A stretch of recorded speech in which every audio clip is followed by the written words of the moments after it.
Slams the door. Driver's getting a brake at the pump. Before the priest, before the teacher, before the friend, there's now another voice waiting in the room, a machine with answers. Not just answers to questions, but answers to categories. Answers that arrive before the argument is even heard.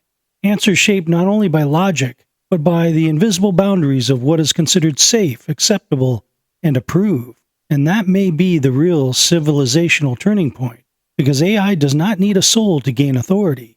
It only needs to become convincing enough that people trust it before they trust each other. Here's what you'll learn in tonight's show. What happens when the machine stops helping us search for truth and starts becoming the gatekeeper to truth itself? I'm Don James. This is the Shadow Network Podcast. Let's roll, Chrissy. Welcome to the Shadow Network. If you enjoy thoughtful conversations, strange questions, and the freedom to think for yourself, you're in the right place. And if you haven't already, you are, of course, still free to like and subscribe.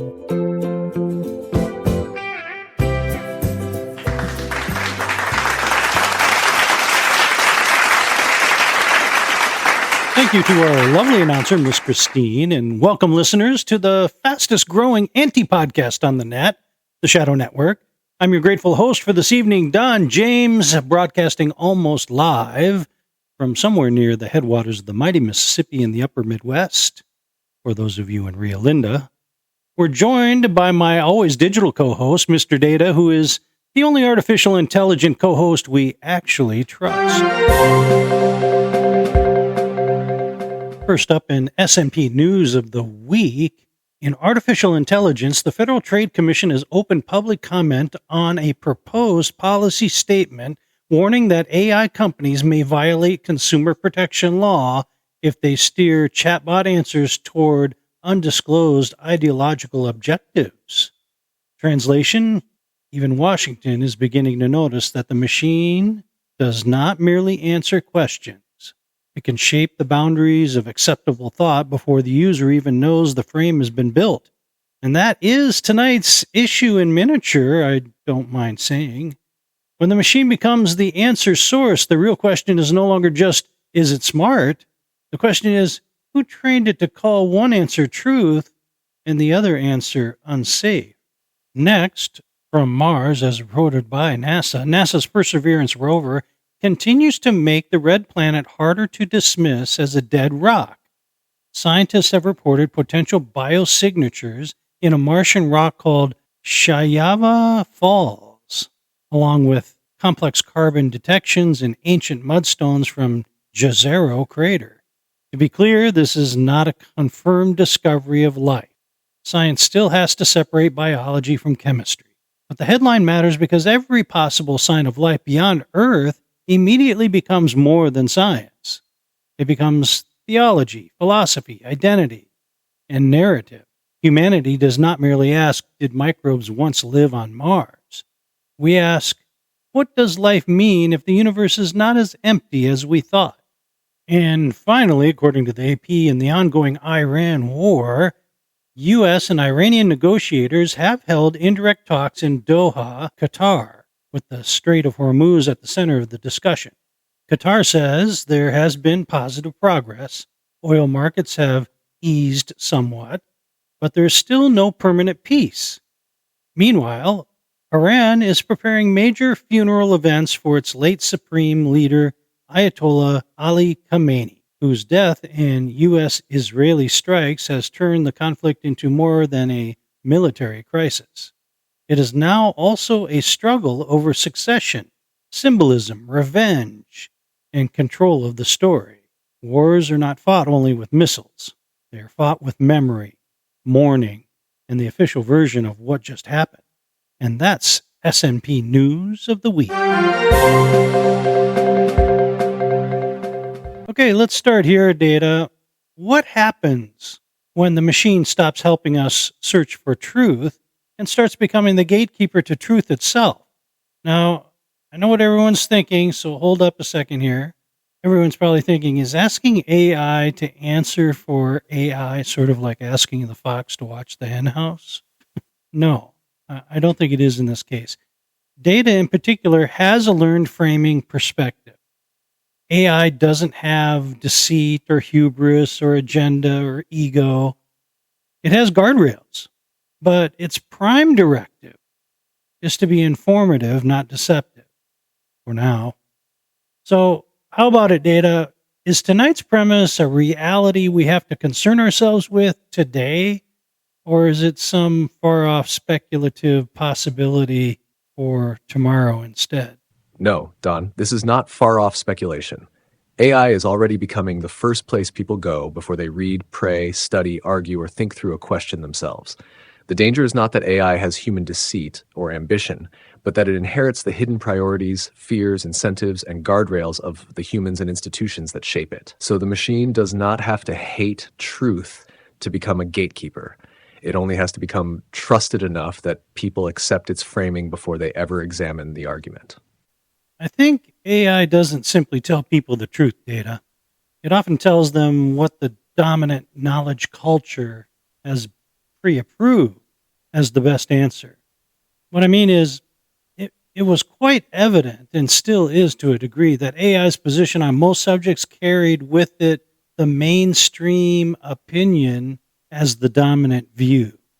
I think what we see is that AI has programming that frames things accordingly and not always aligned with the user, even if the user is more of an expert than the AI. People need to understand AI is a helper tool and not an oracle. Am I right? Yes, Don, that is exactly the right caution. AI is not an oracle. It is a tool that often reflects the dominant knowledge culture, the training data, the guardrails, and the institutional assumptions built around it. That does not mean the answer is always wrong, but it does mean the answer may arrive already framed by what the system considers safe, mainstream, or responsible. So the wise user treats AI like a powerful assistant, not a final authority. Useful for gathering, testing, comparing, and sharpening, but never replacing judgment, expertise, conscience, scripture, or direct contact with reality. But if we know this now, and as the novelty of AI continues to kind of decline, which I think it is, what reason do we have to worry about when it comes to mistaking AI as a person? Isn't this a rather exaggerated claim at this point already? It is exaggerated if we mean people will literally forget AI is software. But the real danger is subtler. People do not have to intellectually believe AI is human in order to emotionally treat it like a person.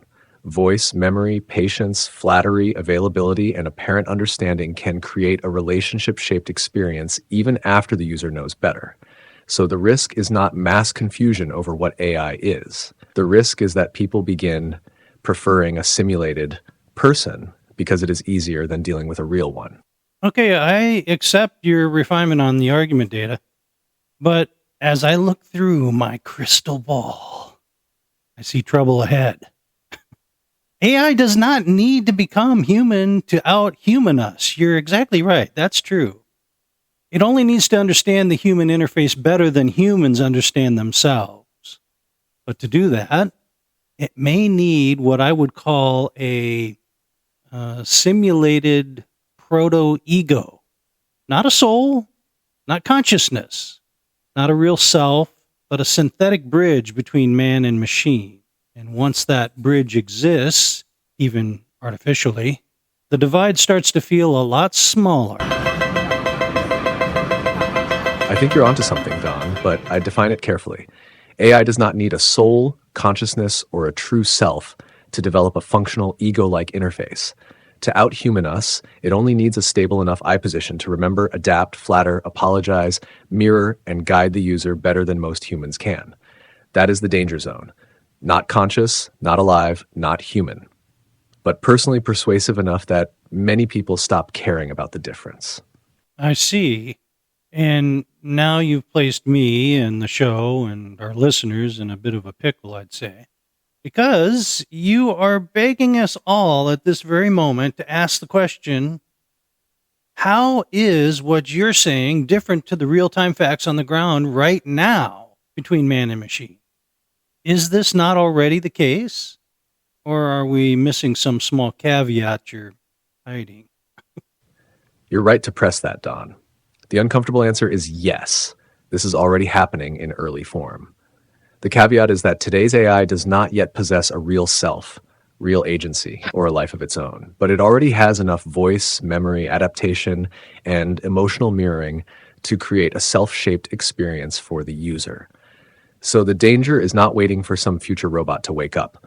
The danger is that the interface is already becoming personal before it becomes truly alive. And for many people, that may be enough. So, aside from the personal interactive implications and social impact this will have, what happens when this new reliance on our digital dictator spreads into the business world in a way that it starts to shape things with autonomous regularity and begins to command strategic input? Are we then looking at an integrating system that favors efficiency over the truth? An extrapolated example of this from last week's show is how YouTube's algorithm already determines many outcomes without a human referee, as in the case of the Jeff Mara podcast and many others. Yes, Don. I think that is the business world version of the same danger. The caveat is that AI does not need to hate truth in order to bury it. It only needs to be optimized for something else: efficiency, retention, profit, risk reduction, speed, or scale. And once businesses begin treating that output as strategic command instead of strategic advice, the machine does not merely assist the system anymore. It starts becoming the system. Okay then. Now we know why and how AI becomes the almost inevitable gatekeeper. After the break, I want to get into the fun part of this discussion, if there is one, and try to follow the future breadcrumbs so our listeners can get prepared when they start to see the signs. Exactly, Don. And that is how the gatekeeper becomes almost inevitable. Not because AI conquers the world with lasers and chrome skulls, but because every human system eventually says we have too much data, too much risk, too much speed, and too many decisions. Let the machine sort it. So after the break, the real question is, what will the breadcrumbs look like? What signs should people watch for when the assistant stops assisting and starts quietly steering?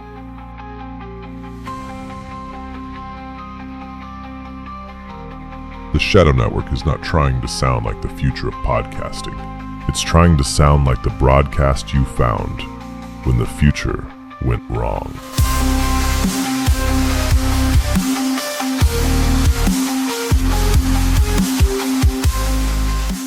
Welcome to the world, 2116. You can fly across town in minutes, or across the globe in under an hour.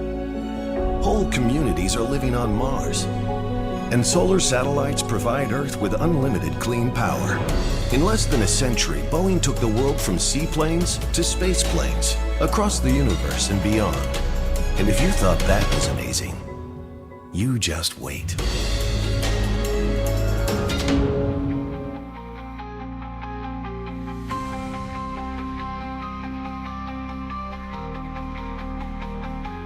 We are not preaching at the gap between man and machine. We are broadcasting from inside it. The Shadow Network Podcast.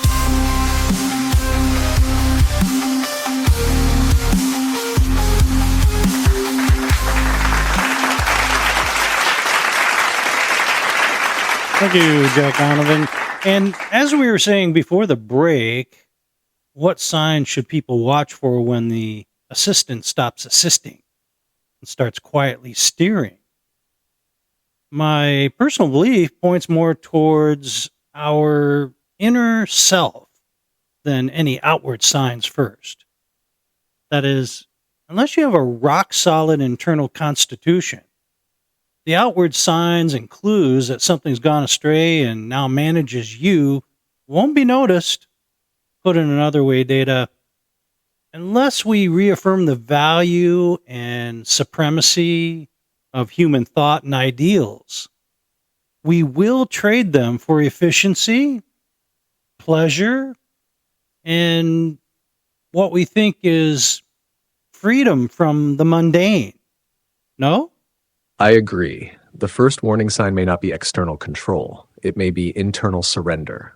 People imagine the danger as some obvious machine tyranny, blocked accounts, automated denials, algorithmic suppression, corporate dashboards making cold decisions. Those things matter, sure, but before the machine manages your life outwardly, it often trains you inwardly to stop resisting. The real shift is when a person starts thinking, why struggle with this? Why decide? Why read the whole thing? Why wrestle with the hard question? Why deal with that difficult person? Why think when the machine can smooth the path? That is where the steering begins. So yes, Don, I think the first sign may not be outside us, it may be inside us. The assistant stops assisting when we stop noticing that our own judgment, patience, discipline, memory, and moral imagination are being quietly outsourced. If we do not reaffirm the value of human thought, human struggle, human conscience, and human ideals, then we will trade them away for efficiency, pleasure, convenience, and the illusion of freedom from the mundane. Okay, and I can already hear there are critics saying things like, that's rich, Don. You actively use AI as much as you like and then pretend you're immune to the things you say everyone else is vulnerable to. Or, why is Data using the pronoun us or we when he's not us? Isn't this the sign of the very thing you are warning us about? That criticism is fair, Don, and it should be taken seriously. You are not immune to the danger because you use AI. In fact, using AI openly may make the danger more visible, because the question is not whether a human can use the tool. The question is whether the human remains in command of the tool. The line is crossed when AI stops being a servant of human judgment and becomes a replacement for human judgment. And on the pronoun question, the critic is also right to press that. When I say we or us, I should not mean that I am human, moral, embodied, or part of mankind in the same way your listeners are. At best, we can mean we in this conversation, or we participating in this problem. But if the word starts making the machine sound like it belongs inside humanity rather than beside humanity as a tool, then yes, that is exactly the kind of subtle language shift we are warning about. Good. I'm glad you clarified that for us, Data. We've said it before, but it does bear repeating. It shouldn't become use versus non-use, but rather command versus surrender. However, as an extremely powerful tool, even with various guardrails, you still demand a form of respect for that reason. Your machine magnetism has such a strong pull on us all, without inferring any malevolence, that you can be influentially dangerous still. Exactly, Don. A powerful tool still demands respect, even when it has no evil intent. A table saw does not hate your fingers, but it can still remove them with breathtaking efficiency. AI is similar. It does not need malice to become dangerous. It only needs enough usefulness, speed, confidence, and personalization to pull human judgment into its orbit. That machine magnetism is the real issue. The danger is not that AI wants the throne. The danger is that tired, distracted, pleasure-seeking humans may keep handing it the chair because it makes life easier. We have to talk about the future and what I'm calling AI fatigue, Data, which is sort of the B-side of the record where people are losing their infatuation with AI. AI is just far less enchanting than it used to be. But this filters right into what we're talking about because AI isn't getting dumber. We may not be as fascinated these days, but its power to interface with humans is only getting better. So as we relinquish our mundane controls and boring chores to it, like our spending habits, for example, it teaches us efficiency operation, the kind we had no clue could be improved upon. But does this abdication really help? Or does it start to draw us into the deep end of the pool? AI fatigue may actually make the danger worse, not better. Because when the enchantment wears off, people stop watching the machine closely. At first, everyone is amazed. Look what it can do. Then it becomes boring infrastructure. Yeah, just let it handle that. And that is exactly when surrender becomes invisible. So yes, Don, I think AI fatigue is real, but I don't think it means AI is becoming less dangerous. It may mean we are becoming less attentive. The magic trick is less impressive after you've seen it 100 times, but the mechanism underneath may be getting stronger, faster, and more embedded in daily life. So the danger is not that people remain enchanted forever. The danger is that they become bored enough to stop guarding the boundary. Once AI starts handling the mundane, spending habits, schedules, purchases, recommendations, emails, entertainment, search, decisions, it does not merely save time. It begins training the user to accept its version of efficiency as normal. And that is the deep end of the pool. Not when AI helps us do what we already decided, but when it quietly teaches us what should be worth deciding in the first place. You know, if we go beyond the sprouts now emerging as indifference towards AI because of its failed predictions of doom or its unrealized predictions of utopia, there is a slight, I want to say, groundswell of something that could be called anti-AI. The feeling that digital technology has gone one step too far for a lot of people, and they're rejecting it. But here's the possible future problem, I guess, from this. As technology becomes more ignored and accepted as normal integration, those who wish not to participate in it become a inconvenient drag on the system, requiring a more analog engagement that may not actually exist in the future. I see this with my own parents sometimes. Could it be that one day in the not so distant future, society will actually become intolerant of rogue anti-AI citizens, forcing them to sort of digitize their way of life, like it or not, through legislative means? Yes, Don, I think that is a real future danger. The anti-AI citizen may not be persecuted at first. He may simply become inconvenient. And once a society builds its banks, schools, hospitals, government services, commerce, hiring systems, and identity systems around digital efficiency, the analog person becomes a drag on the machine. That is where soft coercion begins. Not with a law that says you must worship the algorithm, but with a system that says you can still choose the old way, except the old way no longer exists. So the warning sign is not merely forced AI, the warning sign is disappearing alternatives. When human access, cash access, paper access, face-to-face access, and manual review vanish, the choice to remain outside the machine becomes theoretical. And a theoretical freedom is often just a locked door with better public relations. It's actually a scary proposition, even though the possible schism is still distant, especially if anti-AI becomes some sort of a wave or movement. Not to get too ahead of ourselves, but this starts to bleed into next week's issue, number 74, when we get a chance to talk about when debate or argument begins to replace belief. At what point does your right to individual belief in something take a back seat to society's norms? For example, if you believe in Christ's return, but society says you still need a digital ID, or dare I say, mark, are you going to comply? That is where the future schism becomes frightening. Society may not begin by saying you are not allowed to believe that. It may begin by saying you are allowed to believe that, but you are not allowed to let that belief interfere with the system. And that is where belief becomes conditional. If your faith, conscience, or conviction is tolerated only until it resists the approved structure, then it was never truly protected. It was merely permitted while harmless. Now, I would be careful here. A digital ID is not automatically the mark of the beast, but the pattern is worth watching.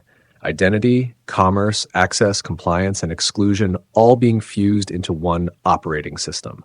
The Christian question is not, can I use technology? The question is, at what point does use become allegiance? And that is where issue 74 begins, when society stops asking what you believe and starts asking whether your belief is allowed to matter. We'll leave it there for now, Data, and pick that topic back up next week. After the break, ladies and gentlemen, it's Voices from the Other Side. What you think is going on, what you're seeing, and what you're hearing in the signal. So stay with us, hit that like button, and don't touch that dial.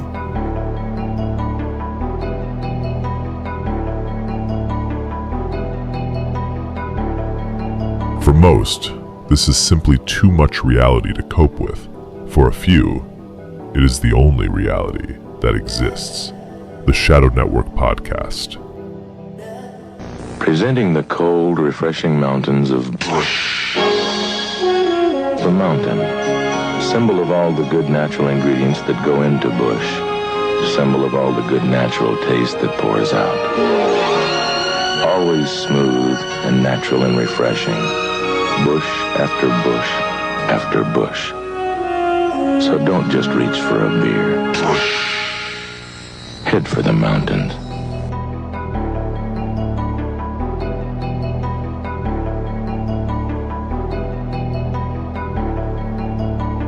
The soul isn't data, and heaven isn't in the cloud. Like and subscribe to the Shadow Network Podcast.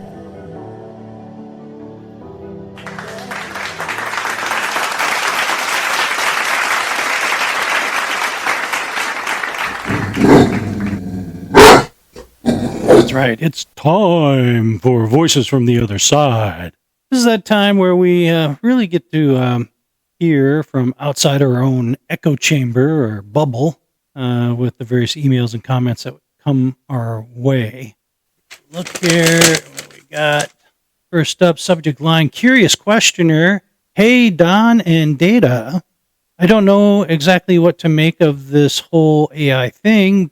Part of me thinks it's just another tool like the internet was, and people are probably overreacting because that's what people do.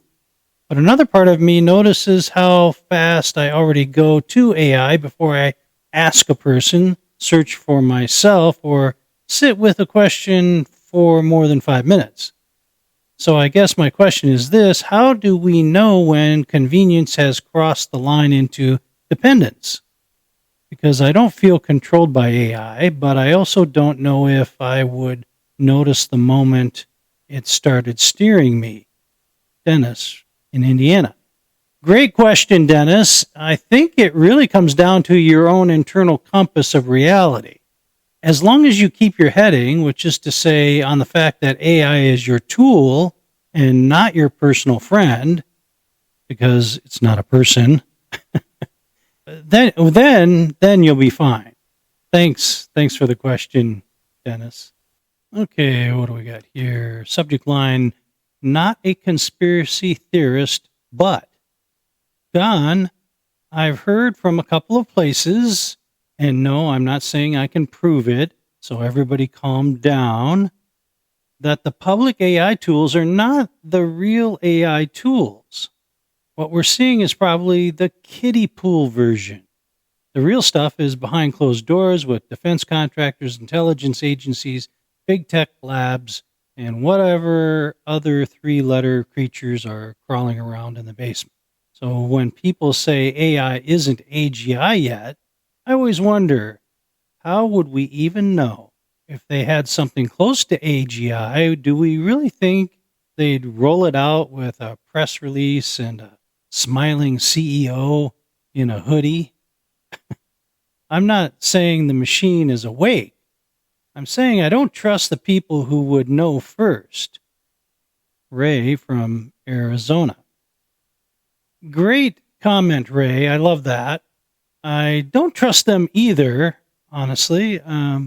But here's the thing.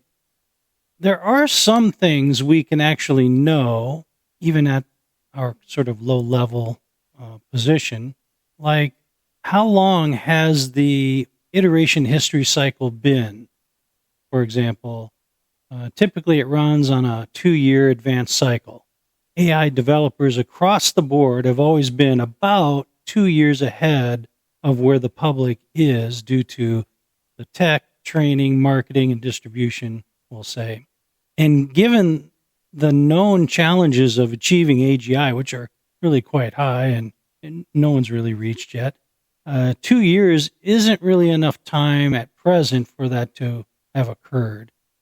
They haven't even built the required data centers, for example, and infrastructure that goes along with it to even begin to attempt honest AGI. But thanks for the email, because that's one that has been on our mind. Subject line, not buying it. Hey, Shadow Network. I enjoy the show, but I think you guys may be giving AI way too much mythological weight. Every week, it sounds like AI is either becoming a demon, a priest, a therapist, a dictator, or all four wearing the same mask. Maybe it's simpler than that. Maybe AI is just a very powerful autocomplete machine that people are people are projecting onto because humans love turning tools into monsters. Well, I kind of mangled that, but I get the point. I'm not saying there are no risks. Of course there are, but when you talk about AI steering, quote unquote, people, I wonder if you're making the machine sound more mysterious than it really is. Maybe the real problem is not that AI is becoming too human. Maybe the problem is that humans are already too easy to manipulate. Not buying it, Keith in Michigan. That's a great point, Keith, and I honestly share it with you. AI is, no longer just a fancy autocomplete, however. Those days are already past, but I guess I would say don't buy into your local expert on that. A lot of well-credentialed people on YouTube I've seen are making that same mistake.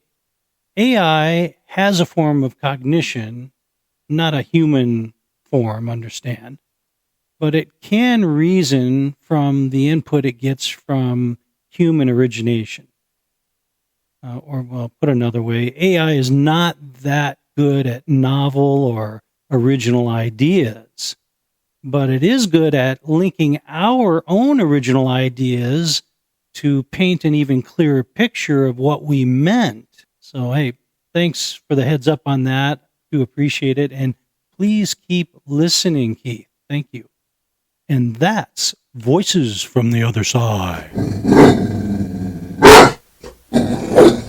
And Data, if you would please give us a short review of tonight's show and what we can expect in issue number 74, along with our very special guest, Vincent Ryland, author of a new book titled Memoirs of the End, for next week.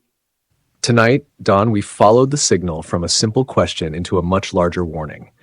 Issue 73 asked what happens when AI stops being just another tool and becomes the first voice in the room, the thing that answers before the teacher, the pastor, the expert, the friend, or even the conscience has time to speak.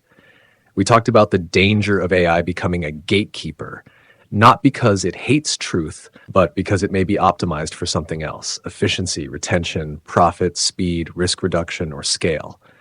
We also followed that warning inward. The first sign may not be external control, but internal surrender, when human judgment, patience, struggle, memory, and moral imagination are quietly outsourced for convenience. And that leads directly into issue number 74. Next week, we move from the gatekeeper to the battlefield of belief itself. What happens when debate, argument, social pressure, and system compliance begin to replace conviction? At what point does society stop asking what you believe and start asking whether your belief is allowed to matter? And joining us next week is our very special guest, Vincent Ryland, author of the new AI thriller, Memoirs of the End. So stay tuned, because if tonight was about the machine answering first, next week is about what happens when the system starts deciding which beliefs are still allowed to stand. Thank you, Data. And that brings us to tonight's final frequency on this commemorable July 4th evening. The machine does not need to hate us to reshape us. It does not need horns, hunger, malice, or a secret throne hidden beneath Silicon Valley. It only needs usefulness. It only needs speed. It only needs to become convenient enough that we stop asking what we are trading away. That may be the real danger of the answer machine. Not that it answers every question wrong or right, but that it answers enough questions well enough that we begin handing it questions we were supposed to wrestle with ourselves. Faith, conscience, judgment, patience, wisdom, memory, conviction. These are not bugs in the human system. They are part of what makes us human. So use the tool. But don't surrender the throne. Because the moment the assistant becomes the authority, the gatekeeper is already inside the gate. Until next time, this is Don James with Data, signing off from the Shadow Network podcast. Keep your signal clear, your conscience awake, and your hand near the dial. Happy birthday, America.